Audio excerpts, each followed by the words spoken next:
শীত শেষ হয়ে গরম তো আমাদের প্রায় দোরগোড়ায় এসে হাজির হয়ে পড়েছে। তাই এই গরমের দিনে যদি তোমাদের ঠান্ডা ঠান্ডা ক্রিমি আর চকলেটি কিছু খেতে মন চায়, তাহলে এই ড্রিঙ্কটা তোমাদের জন্য একদমই পারফেক্ট। আজকে বানাচ্ছি চকলেট কফি মিল্ক শেক। খুব সহজে ঘরে বানানো যাবে এই ক্যাফে স্টাইল একটা রিফ্রেশিং ড্রিঙ্ক। তাহলে চলো শুরু করি। প্রথমে একটি মিক্সিং বলে নিয়েছি 2 চামচ কফি, এরপর দিলাম 2 চামচ চিনি, সামান্য পরিমাণ দুধ দিয়েছি ও সামান্য পরিমাণ চকলেট সিরাপ অ্যাড করেছি। তারপর দিলাম বরফের টুকরো।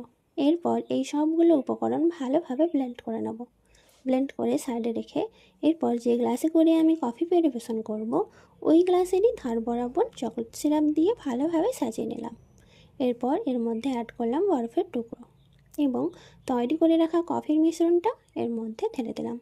তারপর এর মধ্যে অ্যাড করব ঠান্ডা দুধ এবং ওপর থেকে চকো চিপস ও চপ ডার্ক চকলেট দিয়ে ঠান্ডা ঠান্ডা পরিবেশন ও এনজয়। খুব ভালো হয়েছিল খেতে। তাহলে তোমরা অবশ্যই ট্রাই করো আর কমেন্ট করে জানিও। আজকের মতো টাটা। নেক্সট আবারও একটা ভিডিও নিয়ে তোমাদের সাথে অবশ্যই গল্প করতে আসবো।